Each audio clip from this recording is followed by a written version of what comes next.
fine. Okay, We are GBC. our GBC Student Association. Yeah. And our evergreen / compound content is how to effectively run SNAP, which is Student Nutrition Assistance Access Program. Yeah. So, And we think that this is something that can be consumed by any reader 10 years from now, because it's just giving like tips on how to run such a program. awesome, thank you. All right, another group want to volunteer? Sure, we can go. Yeah, go ahead. So our topic is credit card. So the detailed title would be MasterCard's latest Christmas offers gives you free travel or you double the points, whatever. Free travel or you get double the points. Now the compounding version of it is get free trips every year by using your MasterCard credit card. Excellent. That's a good. Oh, sorry, are we supposed to create you? No.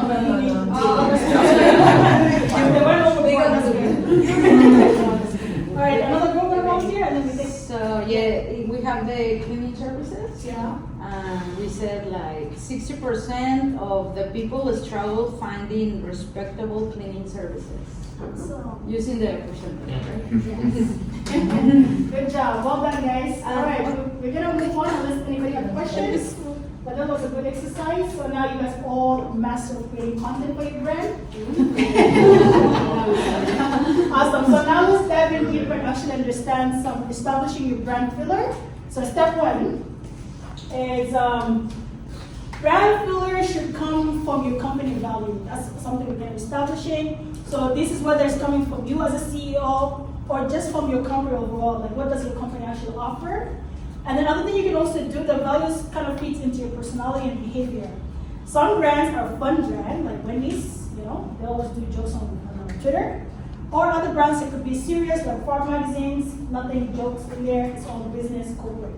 So depending on the personality of your brand, you can incorporate those in your content as well, okay? Your value also comes in the purpose of motivation. So sometimes, what are you motivated by?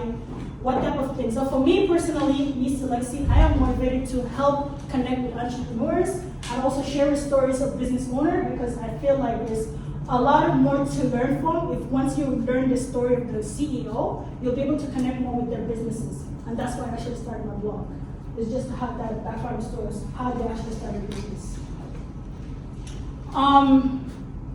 Brand filter checklist. So one thing that you guys also can take notes for this is clarity. Select impactful word within your filter and make it more easily to understand. Don't try to use over-the-top, nice scientific words that people will just kind of look at and be like, what are you talking about, right? So try to keep it very simple and easy to read. Also try to have a well-positioned. All the words that you're using to describe yourself, to describe your brand, have to also kind of match the industry that you're speaking with. If it's a health science, maybe you need to also kind of talk in more scientific words, but if it's a fashion, then you need to talk about glamorous, and all that stuff. Right? So speak the language of the industry you're in. Another thing you can also do is value-driven, is try to describe your brand personality, both visual and voice. So sometimes even your visual, like how this model has right now is standing, it's like more like a power pose, very fun. So your image can actually become part of that content, and as we see earlier for the ad that was off for Nike, how they just use his face and then they wrote a text without actually to show you the shoes or the jacket he's wearing. So sometimes you can also use image and text to explain your brand. Okay?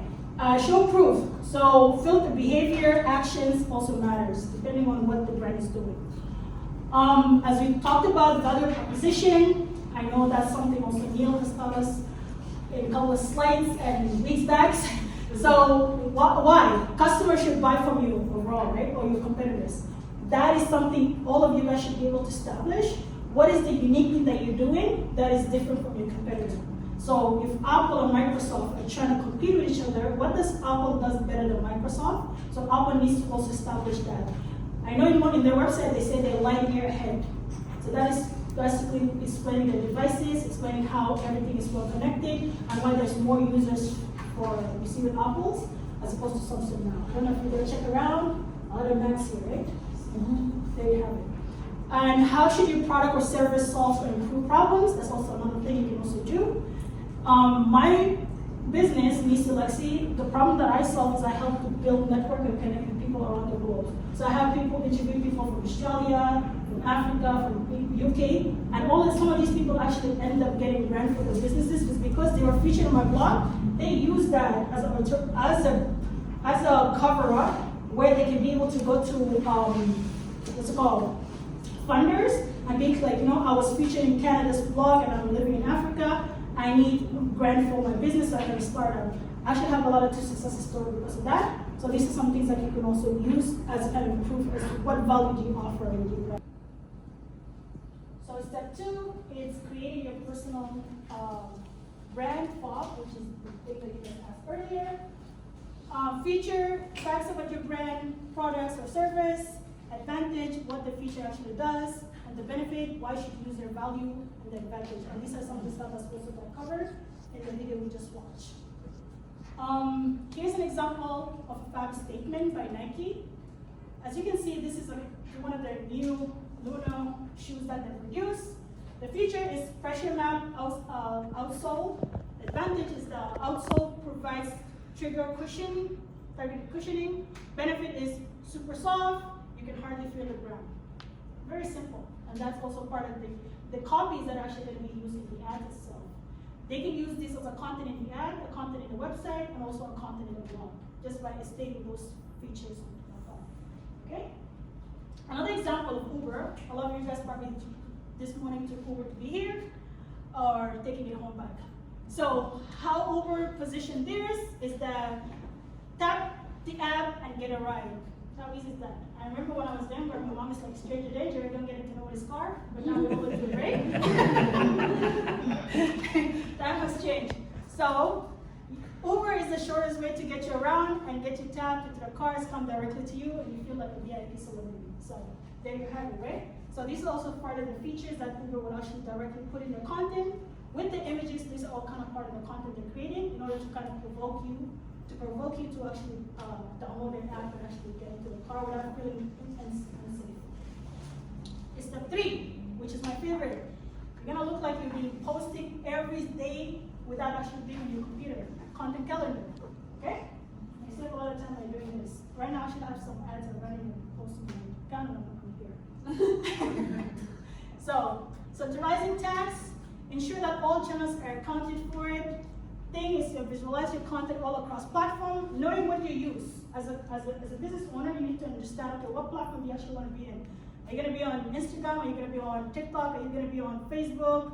Are you going to be on YouTube? What exactly that looks like? For me, I do record all my podcasts on the weekend, and then I edit them and I schedule them to go out the days of the week, so that I can actually take 2 months break without recording anything, and it will just automatically post itself. And with Facebook itself, there's Facebook Studio, where you can actually schedule all your posts, and all of these stuff actually just basically generates itself while you're not there. The only time probably you need to be in your account is when you're doing re-engagement and replying to people's comments.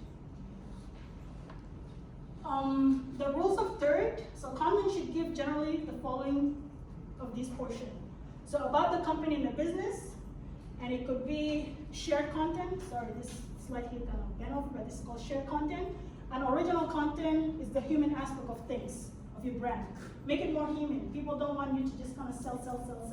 They hate when you're posting everything about, oh, buy now. They're like, okay, we get it, right? So sometimes you try to like put some humor in there, or sometimes you try to put some news article about that specific industry you're in. People want to come to your page, feel like they're getting information. They're not just getting sold to. So don't try to be pushing your sales when you're making content. Channels, so all content channels are applicable to your business. Obviously, we have Twitter, Facebook, Instagram, and LinkedIn. My Twitter personally is just for me to communicate with the interviewees that I'm going to be introducing there. It's more like a corporate way of reaching out to people. Whereas Facebook is a lot of just like fans who want to talk to me and things like that. And for Instagram, it's the same thing. I'm just sharing my pictures. That's about it. LinkedIn, I keep it more professional because I know it's a professional setting. So I'm not sharing stuff that I would share with Facebook and LinkedIn. So your blog, landing pages, sometimes as a company, you might not have a website, you might not have a blog. But in order for you to run an ad, you can create a landing page from Unbounce, and you can also use that. And that landing page is just like a separate one-pager that explains what your brand does, how it's doing things, and the product that you have. And then sometimes we put like a lead form where a person can actually put their email number, phone number, and contacts. And other times they can just actually directly buy the item from here. So you can also have landing pages. Or newsletter, some other thing you can also do. Frequency. So how often can you post, right? The frequency of the posting, it depends on you, depending on how much you actually want to dedicate to. But for me, when I was starting, I was posting mostly once a week, just because I was juggling work and things like that. And then now, because now I mastered this ad schedule and all the Facebook Studio, I can post 3 times a day, automated, not me posting. And I can also kind of have my video run twice a week, where I have now a show on Thursdays, Friday, and Sunday. The Thursday is just an interview. The Friday is just mostly me talking about Boss Up with me, kind of giving ideas on businesses. And then on Friday is me talking about digital marketing. So all of this stuff I structure in a way that now every single viewer that comes into my channel, they know that, okay, on Thursday, this is the content that she's bringing. On Friday, this is what she's bringing. On Saturday, this is what she's bringing. So make your audience and your viewer understand the flow of your posting so that they can know, okay, on Friday, I gotta tune in because she's gonna be posting this. Okay? Yeah, so you can either do the structure daily, weekly, monthly, use Excel sheet, color code, presentation, whatever makes you feel a lot better, that's what you're gonna use. But for me, I found initially what I used to use a lot of Excel sheet, just kind of breaking down things into columns. And then I moved into more like a robust of using like Hootsuite, use Asana. So there's a lot of other tools out there. Some of them obviously you have to pay, and others are free. Hootsuite, sorry. It gives you up to 35 posts per month, so that's for the free feature. And then if you wanted to upgrade, then you have to pay for it. So this is something that you can also start with. And it's Canadian. Yes, for Canadian business. So content publishing date, each piece of content should have its own corresponding date to the publish. And once the content is published, the date should also be verified. So sometimes I know with Hootsuite, when I used to automate for for Facebook, it would actually send me a notification. It would be like, oh, a post is about to go on Instagram, do you want to publish it? So I just accept it. It will also do that for you. Where to start posting? You can start posting once a week for blog, 2 posts per week on LinkedIn or Facebook. It depends on how available you are. But now that you understand, you can automate it, so maybe you may do more. But it also depends on how many content or how many things you have. Do you have enough pictures? Do you have enough text that you can write? Okay? So all of these come to place as well. I talked already about that. Any question? Could you go back to the tools? Oh, sorry. This one? Yeah. So then, in terms of the content, it's best for us to at least like, even just have a schedule of like, today's my content day where I'm just making content. So as you say, for example, you can go away for 2 months right now Yeah. and you can be okay. Yeah. So just to keep up with the schedule, like have certain days where you just literally just create. So, because I write blog a lot, right? So what I do is, on Sunday, Saturday, I just lock myself in a room because I know I'm not working. And for that 4 hours, I'm in there, I'm just writing blogs, and I'm writing like, sometimes it could be that day I'm dedicating just to write blogs. Another week, it could be just that week, I'm dedicating to find titles and topics I should talk about. So depending on how you schedule your week, but also make it a standard that if I'm gonna be writing Saturday, so Saturday is gonna be my dedicated day just to do that, and then schedule everything that day and kind of make that content. You're like, okay, this Saturday I'm focusing on this, making this much batch of content, and then schedule it down. Excuse me, what email marketing tool and landing page tool do you use? So Onbounds is one. Yeah, and then I also use, because I have my website is built on Wix, so Wix now does actually offer for me the marketing tools in there itself, so I use that as well. Do you use any proofreading tools or software? Yeah, so Grammarly is my best friend because my first language is Arabic, English is not my first language, so I use Grammarly a lot. For starter, just generally, you don't have to tell me yours, but like, what's the like cost, operation cost like on a monthly basis for My just, service? for just like the online programs, all these programs you sign up to? So, as I said, Hootsuite, it gives you the first 35 posts for free, right? So that's a free thing. Facebook Studio is free because you just own a Facebook account, Facebook page is free. You don't need to pay any upfront cost. Excel sheet is free, Word doc is free. This is stuff that I mentioned is free. Unless you're using Asana, using all other features, then you have to pay. But as a startup, when I first started, I had to find ways because I'm like, I don't have money, so let me utilize it properly. Yeah. Go ahead. Questions? Me, okay. No, I don't know if you're running or not. In terms of the content you post, either on your blog or elsewhere, the proportion of compounding or evergreen to what was the other one? Okay. Yeah. What would you say that is, and So- how do you like balance that? So let's say if I know there's a trend happening in digital marketing, that is my decaying topic to talk about because everybody's talking about it and I want to hop on it. So I would automatically create a headlines on that specific topic just for decaying. But majority of my content is actually evergreen, and that's why if you actually search my name on Google, it's taking over the first page of Google. So because of that, I tend to do the evergreen posts a lot. So you got call to action in your blog? Call to action? And on my blogs? Yeah. Yeah, I do. So when I don't know if I'll be able to show you guys an example.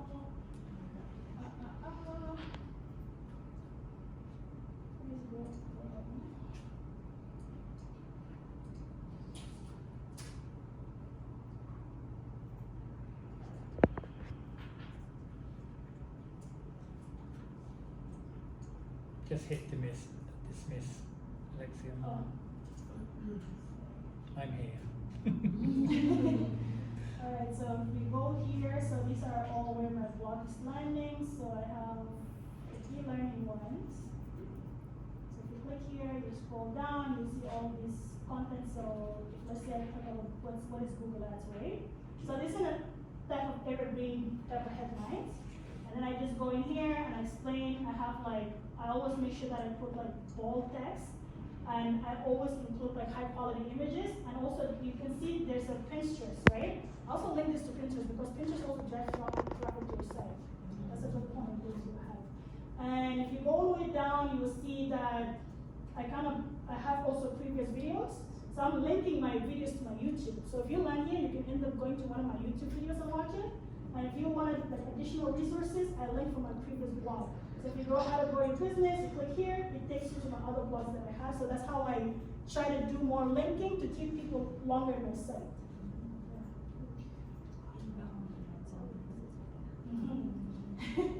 And always, the first thing I do actually when I'm creating this blog is I select the topic. That's the initial thing I do because I work with, if I know what I'm talking about, I'll select the topic. Then I would work on the SEO of that content, because when you're writing the blog, then I'll work on the SEO portion, and then I come back and actually write the blog, and then I add the previous content and I start hyperlinking everything up there. That's like the touch-up point to it. And now it's just, because I'm so used to it, it's like background. So did you say you have a team that helps you to do everything? Or it's I'm only yourself? a one-woman band for the last 3 years, but now I have a team, and Stacy's over there.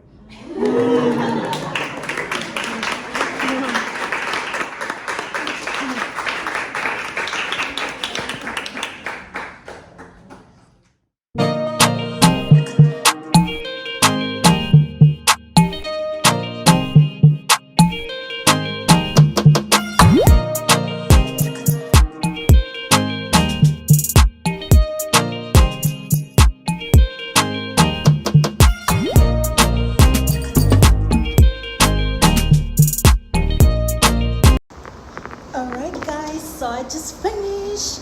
Thank you so much to my girl Stacy, as always, in the building.